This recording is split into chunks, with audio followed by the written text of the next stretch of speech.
Bismillahirrahmanirrahim. Assalamualaikum warahmatullahi wabarakatuh.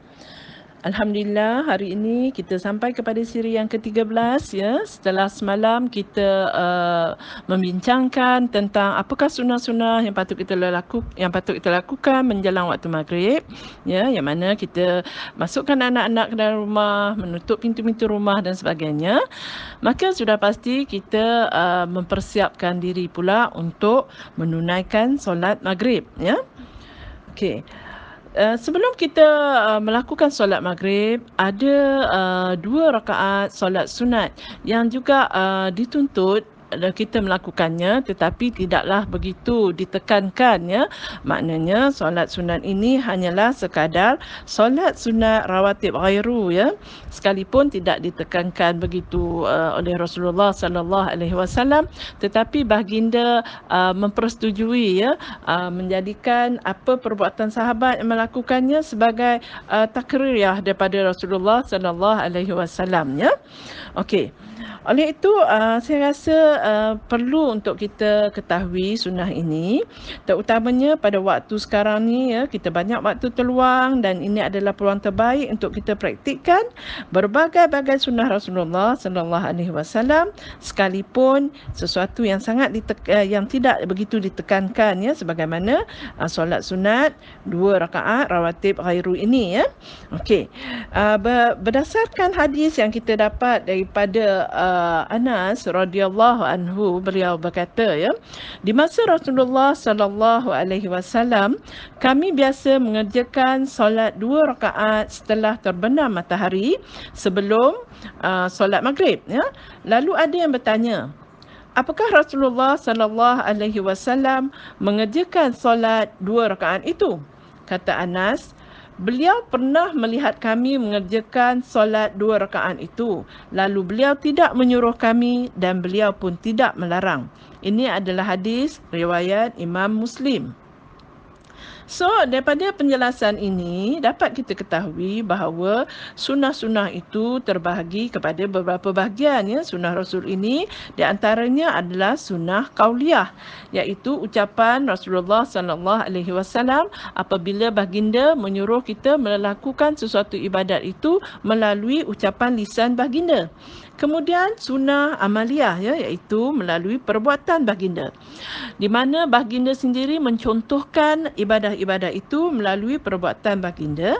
Dan yang terakhir adalah sunnah takririyah, iaitu persetujuan Rasulullah sallallahu alaihi wasallam kepada para sahabatnya, sebagaimana di dalam hadis Anas ini, yang mana baginda pernah melihat sahabat melakukannya dan baginda tidak menyuruh dan baginda juga tidak melarang. Ini menunjukkan persetujuan baginda Rasulullah sallallahu alaihi wasallam atas perbuatan para sahabat. Okey, kemudian kita pergi kepada hadis yang kedua, iaitu hadis daripada Abdullah bin Mughaffal dari Nabi sallallahu alaihi wasallam. Beliau bersabda, solatlah sebelum maghrib. Pada kali ketiganya beliau mengucapkan bagi yang mahu. Ini adalah hadis yang dikeluarkan oleh Imam Al-Bukhari. Maknanya sahabat mengatakan bahawa Rasulullah pernah menyuruh mereka untuk mendirikan solat 2 rakaat ini sebelum solat maghrib, dan baginda mengulanginya sehingga 3 kali, dan pagi kali yang ketiga baginda menambah dengan ucapan bagi yang mahu. Okey, bagi lafaz ini, kalimat bagi yang mahu ini membawa maksud bahawa kedudukan solat sunat rawatib ini tidaklah begitu ditekankan berbanding dengan solat sunat rawatib yang lainnya ya, yang mana rutin dikerjakan oleh Rasulullah sallallahu alaihi wasallam saat baginda mukim. Ya, yang mana solat sunat rawatib muakkad ini ada 12 ataupun 10 rakaat, yang mana sangat digalakkan mengiringi ataupun sebelum, yang mana mengiringi sama ada sebelum atau sesudah solat. Dan begitu juga solat sunat rawatib ghairu yang juga mempunyai 10 rakaat tetapi tidaklah begitu ditekankan pelaksanaannya ya. Kemudian kita ambil dalil hadis yang ketiga juga dari Anas radhiyallahu anhu, dia berkata, Kami sewaktu di Madinah, apabila muazzin menyerukan azan untuk solat maghrib, para sahabat bergegas-gegas berebutan ke tiang-tiang masjid atau dinding-dinding masjid. Di sana mereka mengerjakan solat 2 rakaat sehingga orang-orang yang musafir yang baru datang menyangka bahawa solat maghrib ini telah selesai. Ya. Apabila mereka masuk masjid, mereka melihat kebanyakan para sahabat telah melakukan solat dan mereka mengira bahawa solat maghrib itu telah selesai.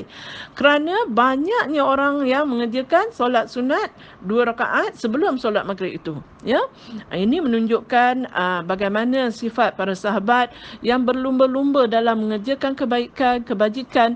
Apabila diketahui adanya pahala, maka mereka tidak berlengah-lengah lagi, malahan begitu bersungguh-sungguh ya dalam mengerjakan ibadah, sekalipun dalam ibadah-ibadah yang tidak sangat dituntut begini ya. Jadi apa yang kita boleh ambil daripada pengajaran di sini adalah daripada hadis ini, di mana menunjukkan ramainya orang yang mengerjakan solat sunat 2 rakaat sebelum maghrib itu.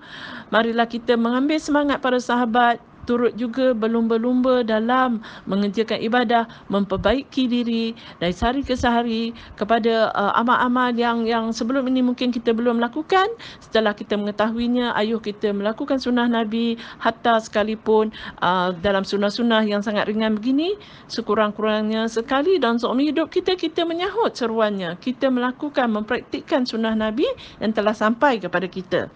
Dan apa kita dapat lagi daripada pengajaran hadis ini adalah tentang perlunya kita solat menghadap sutrah. Ya, dalam hadis ini di mana dinyatakan bahawa sahabat bergegas berebut tiang-tiang masjid atau dinding-dinding masjid untuk dijadikan sutrah sebagai penghadang, menghalang seseorang daripada melintas di depan kita sewaktu kita sedang solat. Ya, ini sangat penting ya, kerana ia merupakan dosa besar bagi kita yang sengaja melintas ke seseorang yang sedang menunaikan solat. InsyaAllah di lain waktu kita akan share, bincang-bincangkan apakah yang dimaksudkan dengan sutrah tersebut ya. Okey, alhamdulillah setakat ini saya rasa kita dah tahu apakah lagi sunnah sebelum kita mendirikan solat fardu maghrib.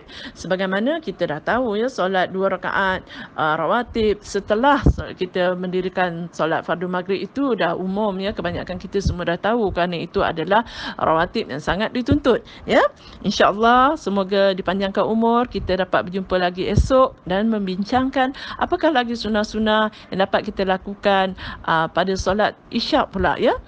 Setakat itu semoga bermanfaat. Subhanakallahumma wa bihamdika asyhadu an la ilaha illa anta astaghfiruka wa atubu ilaik.